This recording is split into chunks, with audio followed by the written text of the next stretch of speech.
नमस्कार दोस्तों, एक बार फिर से स्वागत है आपका मेरे YouTube चैनल स्टडी टूल्स में। तो जैसा कि हम भारत के संविधान के बारे में पढ़ रहे थे और भाग 2 में हमने अनुच्छेद 1 से लेकर 20 तक के बारे में पढ़ा था और भाग 1 में हमने प्रस्तावना के बारे में पढ़ा था। तो हम इस वीडियो लेक्चर में जो है मौलिक अधिकारों के इस क्रम को आगे बढ़ाते जाएंगे। उससे पहले मैं आपको बता देना चाहता हूं कि ये जो वीडियो लेक्चर है वो आरआरबी एनटीपीसी पे तो आधारित है। उसके साथ साथ जहां पर भी भारत के संविधान पॉलिटी संबंधित क्वेश्चन आते हैं उसके लिए आप इस वीडियो लेक्चर के माध्यम से पढ़ सकते हैं। इसका कंटेंट बिल्कुल फैक्ट पे आधारित है। तो चलिए इसको देखते हैं। तो जैसा कि हमने 20 तक बात किया हुआ था और आज हम जो बात करने वाले हैं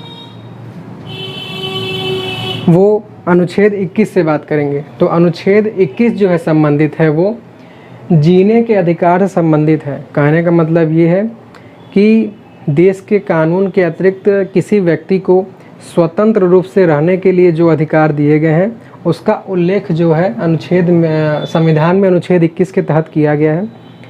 और इसी के तहत इस माने अनुच्छेद में मतलब कहने का समझ सकते हैं कि आप किस तरीके से रहना है, आपको किस तरीके का फ्रीडम दिया गया है, आप कहाँ जा सकते हैं, आ सकते हैं, घूम सकते हैं, उन सभी के बारे में अनुच्छेद 21 में बात किया गया है। और उसी में अनुच्छेद 21 में एक पार्ट बनाया गया है अनुच्छेद 21 का जो कि संविधान में 86वें संशोधन किया गया था। जब संविधान में 86वां संशोधन किया गया सन 2002 में, तो इसको जो इसमें ऐड किया गया है जिसके तहत की शिक्षा का अधिकार लाया गया है, जिसमें कि 6 वर्ष से लेके 14 वर्ष तक के बच्चों को राज्य सरकार के द्वारा निःशुल्क शिक्षा प्रदान की जाएगी। ये बात जो है अनुच्छेद 21 के भाग ए में 86वां संशोधन सन 2000 में किया गया। इस बात को आप ध्यान दीजिएगा। अब उसके बाद हम आते हैं अनुच्छेद 22 में। तो अनुच्छेद 22 में क्या किया गया है कि कुछ मामलों में गिरफ्तारी और निरोध से इसमें बचा दिया गया है। तो इसमें 2 बातों के लिए बताया गया अनुच्छेद 22 में कि आपको कुछ मामलों में गिरफ्तारी और निरोध से बचाव करेंगे। तो पहले हम गिरफ्तारी की बात करते हैं।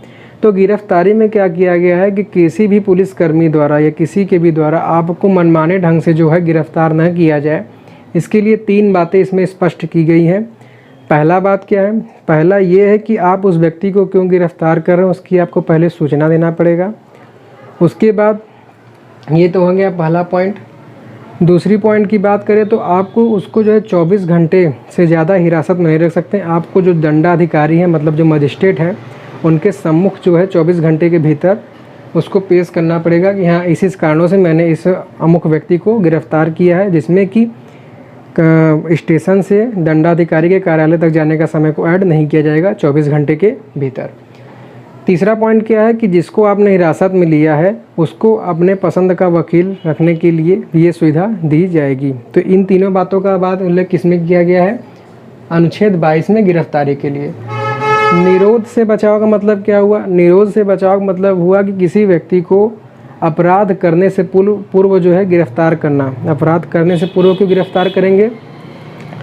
मतलब कि अगर वो कोई दंगा या भड़काऊ चीज़ करने वाला जैसा कोई नेता या कोई पॉलिटिशियन है तो उनके वजह से न हो तो उसके लिए पहले ही उनको जो है उस स्थान से गिरफ्तार कर लिया जाता है। जैसा कि आपको ध्यान होगा कि अभी कुछ समय पहले जो है अनुच्छेद 370 हटा था, तो उसके लिए कश्मीर के जितने भी वहाँ के नेता और प्रमुख थे उनको जो है पहले ही नज़रबंद कर दिया गया था उनके ही आवास में। वो किसके द्वारा किया गया था? अनुच्छेद 22 के तहत किया गया था। तो ये तो बात हो गई अनुच्छेद 22 तक की। अब हम आते हैं अनुच्छेद 23 तक। अनुच्छेद 23 और 24 जो कि शोषण के विरुद्ध जो है बनाया गया है कि किसी व्यक्ति का आप शोषण नहीं कर सकते। तो शोषण का मतलब क्या हुआ? अनुच्छेद 23 में जो बात किया गया है वो मानव बेगारी या बलात् श्रम। मानव बेगारी मतलब कि किसी मनुष्य से आप जबरन जो है कार्य नहीं करा सकते। उसके साथ साथ कार्य कराने के साथ साथ आप मानव के देह व्यापार का जो है मतलब कि उसके शरीर के पार्ट का किडनी, आँखों, इन सबको जो बेच नहीं सकते। उससे उसके बगैर मन का जो है कार्य नहीं करा सकते हैं। बलात् श्रम नहीं करा सकते। इन सभी के बारे में जो अनुच्छेद 23 में बात किया गया है। और फिर अनुच्छेद 24 की बात करें तो 24 में जो स्पेशली बच्चों के लिए बात किया गया है जिनकी उम्र 14 वर्ष से कम है, उनके लिए क्या बात किया गया है कि उनको आप किसी कारखाने में जो है कार्य नहीं करेंगे या ऐसी जगह पे जहाँ पे उनके जान का खतरा हो। तो जो अगर आप वहाँ पे 14 वर्ष से कम उम्र के बच्चों का अगर कार्य कराते हैं तो जो कि एक दंडनीय अपराध होगी कानून की दृष्टि में, जिसके लिए जो है कैलाश सत्यार्थ जी ने जो है बचपन बचाओ आंदोलन भी शुरू किया था। ये क्वेश्चन आ जाता है, इसको ध्यान रखिएगा कि बचपन बचाओ आंदोलन, बचपन बचाओ आंदोलन जो कि कैलाश सत्यार्थी जी के द्वारा शुरू किया गया था। तो जैसा कि मैंने आपको पहले ही बताया कि अनुच्छेद 23 और 24 किससे संबंधित है? शोषण का अधिकार, शोषण के विरुद्ध अधिकार से। कभी कभी ये भी क्वेश्चन आता है कि शोषण के विरुद्ध कितने लेख हैं, तो लेख 23 और लेख 24। अब उसके बाद शोषण की बात हो गई, गिरफ्तारी की बात हो गई, और हमने जो है अनुच्छेद 21 जीने की बात को ध्यान में दे लिया। अब उसके बाद आगे आता है अनुच्छेद 25 जो कि धार्मिक कार्यों की स्वतंत्रता पर आधारित है। मतलब अनुच्छेद के 25 के आगे जो हम 3-4 आर्टिकल पढ़ेंगे वो सभी जो है धार्मिक कार्यों की आज़ादी पर आधारित है। तो जिसमें कि अनुच्छेद 25 जो है वो धार्मिक कार्यों की स्वतंत्रता देता है। मतलब कि अगर आप भारत के नागरिक हैं तो आप किसी भी धर्म को अपना सकते हैं, उसका प्रैक्टिस कर सकते हैं, प्रचार कर सकते हैं। इन सभी के बारे में स्वतंत्रता अनुच्छेद 25 के तहत दिया गया है। फिर आगे इसी क्रम में अनुच्छेद 26 में आते हैं, तो उसमें क्या कहता है कि धार्मिक कार्यों के प्रबंधन की स्वतंत्रता। मतलब कि अगर किसी धार्मिक कार्य को आप मैनेजमेंट करते हैं, मतलब कि कोई पूजा पाठ हो गया या कोई जैसा भगवत पुराण हो गया, या फिर जैसे मुस्लिम धर्म में हो गया, सिख धर्म में गुरुद्वारा में अगर किसी चीज़ का आयोजन करना चाहते हैं तो उसको आप अनुच्छेद 26 के तहत उसको आयोजित करने की स्वतंत्रता दी गई है। फिर बात आती है लेख 27 में। तो लेख 27 में क्या होता है, लेख 27 में क्या होता है कि धर्म के प्रचार के लिए कर के संदायों की स्वतंत्रता। मतलब कि किसी भी धर्म में आप उसके प्रचार करने के लिए, उसको अपनाने के लिए उससे आप किसी तरीके का टैक्स नहीं लेंगे, ठीक है। मतलब कि आप उसको बाध्य नहीं करेंगे कि हाँ ये धार्मिक कार्य में करना है, इसके लिए तुम हमें टैक्स दो। हाँ, आप उससे जो है उसके इच्छा अनुसार दान ले सकते हैं, ठीक है, लेकिन आप उससे एक निश्चित कर नहीं ले सकते कि आपने इस धर्म को फलाने धर्म को अपनाया तो आपको इतना कर, मासिक साप्ताहिक या हमें कार्यक्रम आयोजन का आयोजित किया है तो आपको इतना कर हमको देना है। इसके लिए आप उसको बाध्य नहीं कर सकते। अगर आप उसको बाध्य करेंगे तो आप आर्टिकल 27 के तहत क्या होंगे कि एक दंडनीय अपराध होगा। फिर धार्मिक स्वतंत्रता के इस क्रम में हम आगे आते हैं तो लेख 28 जो कि संबंधित है शैक्षिक संस्थानों में धार्मिक निर्देशन या पूजा करने की स्वतंत्रता। मतलब आर्टिकल 28 में क्या बताया गया है कि आप किसी भी अपने धर्म को आगे बढ़ाने के लिए, अपने वंशजों या जो आपके धर्म को सीखना चाहते हैं तो उसके लिए आप शैक्षिक संस्थानों की स्थापना कर सकते हैं, लेकिन आप किसी व्यक्ति को मजबूर नहीं कर सकते कि वो उस धर्म को अपनाएं या उसके बारे में प्रैक्टिस करें। उसी के साथ साथ इसी लेख के द्वारा ही जो है मदरसा का जो है स्थापना किया गया है, क्योंकि उसमें जो है धर्म के बारे में पढ़ाया जाता है। मदरसा की स्थापना लेख 28 के तहत ही किया गया है। और लेख 28 में भी कहा गया है कोई भी राज्य सरकार के अधीन जो स्कूल वगैरह चल रहे उसमें किसी धार्मिक शिक्षा के लिए प्रतिबंध है, वहाँ धार्मिक शिक्षा नहीं पढ़ाई जाएगी। फिर ये तो बात हो गया लेख 28। तो इस तरीके से आर्टिकल 24 से लेके आर्टिकल 28 तक को जो हम धार्मिक स्वतंत्रता के अंतर्गत, धार्मिक स्वतंत्रता का अधिकार के अंतर्गत का लेख कहते हैं। अब उसके बाद आता है लेख अगला, लेख 29 जो कि संबंधित है अल्पसंख्यकों के हित का संरक्षण। मतलब कि अल्पसंख्यक जो कि पिछड़ी हुई जातियाँ प्रजातियाँ हैं उन लोगों के हितों का रक्षण करने के लिए जो है इसको लेख को बनाया गया है आर्टिकल में, संविधान में लेख हो। तो जो कि लेख 29 से संबंधित है। तो लेख 29 में क्या है कि विशिष्ट भाषा, लिपि या संस्कृति के संरक्षण का अधिकार। मतलब लेख 29 में क्या कहता है कि अगर आप अल्पसंख्यक हैं, भारत के किसी भी क्षेत्र में अगर आप निवास करते हैं तो आप अपने उस विशिष्ट भाषा, लिपि या संस्कृति का आपको संरक्षण का अधिकार है। उसके साथ साथ इन सभी के आधार पर, मतलब कि भाषा, लिपि या संस्कृति के आधार पर किसी भी गवर्नमेंट स्कूल या नौकरी क्षेत्र में आपको वहाँ पे भाग लेने से रोका नहीं जा सकता है। किसके तहत? इसके तहत जो है। तो अब हम बात करते हैं लेख 30 की। तो लेख 30 में क्या कहा गया है अल्पसंख्यकों के हित के अधिकार के लिए ही कि वो शैक्षिक संस्थानों के प्रवेश, स्थापना और प्रबंधन का अधिकार रखते हैं। मतलब कि यदि आप अल्पसंख्यक है, आपका कोई विशिष्ट लिपि, भाषा या फिर संस्कृति है, तो आप उससे संबंधित जो है शैक्षिक संस्थानों की स्थापना कर सकते हैं, उसका आप प्रबंधन कर सकते हैं, या उससे संबंधित किसी भी संस्था में आप प्रवेश कर सकते हैं। इसका अधिकार जो है किस में दिया गया है? लेख 30 में दिया गया है। तो ये दोनों जो लेख हैं, लेख 29 और लेख 30, ये संबंधित है अल्पसंख्यकों के हित के अधिकार से। ये भी क्वेश्चन आता है कि अल्पसंख्यकों के हित के लिए कौन कौन से अधिकार बनाए गए हैं, तो वो है लेख 29 और लेख 30।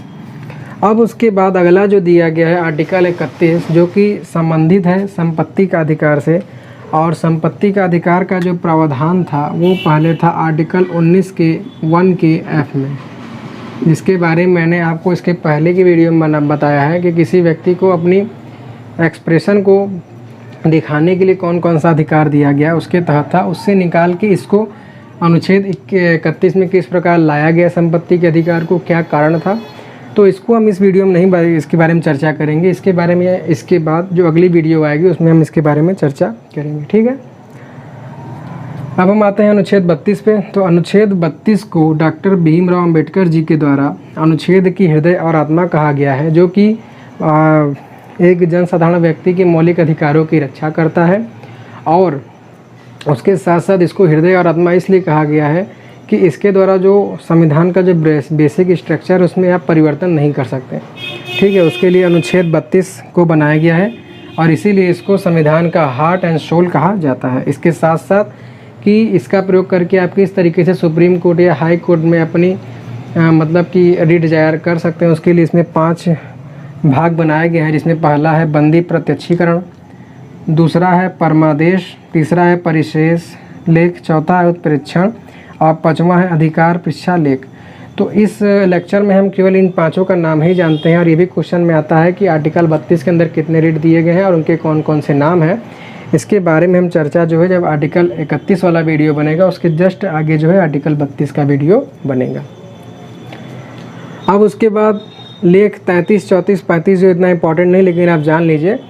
लेख 33 में क्या है कि इसमें सशस्त्र बलों के लिए अधिकार लागू करने का संसद की शक्ति के बारे में उल्लेख किया गया। मतलब कि संसद किस तरीके से जो हमारी सशस्त्र बल है उसको जो है बल प्रदान करेगी, उसके बारे में जो है जो शक्तियां हैं संसद की, उसके बारे में लेख 33 में बात किया गया है। और लेख 35, 34 उतना इम्पोर्टेंट नहीं है तो मैंने छोड़ दिया। लेख 35 में क्या है कि विधायिका द्वारा कानून प्रक्रिया का निर्धारण, मतलब कि जो हमारी विधायिका बनाई गई है वो किस तरीके से कानून प्रक्रिया का निर्धारण करेगी, उसके बारे में बात जो है लेख 35 में किया गया है। तो दोस्तों इस तरीके से हमने 2 लेक्चर में अनुच्छेद 12 से 35 तक बात कर लिया और हमने संविधान का इस क्रम में आज भाग 3 को जो है कंप्लीट कर लिया, जिसमें कि 2 चीज़ हमारा बचा हुआ है, अनुच्छेद 31 और अनुच्छेद 32, जो कि नेक्स्ट 2 वीडियो में आपको मैं बना के समझा दूंगा। और आज हमारा मौलिक अधिकार पूरा कंप्लीट हो जाता है, जिससे कि हमारा पेपर में क्वेश्चन आता है और ये सही बातें आपको जानकारी में भी होना चाहिए। तो जैसा कि आज हमने कहाँ शुरू किया था, जीने का अधिकार, शिक्षा का अधिकार, शोषण के विरुद्ध कौन कौन सा अधिकार और धार्मिक स्वतंत्रता का अधिकार, अल्पसंख्यकों के हित के संरक्षण का अधिकार, संपत्ति का अधिकार, ठीक है। इतना चीज़ों जो कि मौलिक अधिकारों के अंतर्गत आते हैं वो हमने आज की लेक्चर में चर्चा किया है। तो इसी के साथ आज का लेक्चर हम यहीं पे रोकते हैं। आशा करता हूँ कि बताई गई सभी जानकारी आपको समझ में आया होगा। तो प्लीज़ वीडियो को लाइक, शेयर और सब्सक्राइब करने में कोई कमी मत कीजिएगा, जिससे कि हमारा मनोबल और बढ़े और अधिक से अधिक इसको जो है आप शेयर कीजिएगा। तो दोस्तों इसी के साथ मैं आज आपसे इस लेक्चर में विदा लेता हूँ और कमेंट करके अपने बहुमूल्य विचार हमको ज़रूर बताइएगा। So thanks for watching.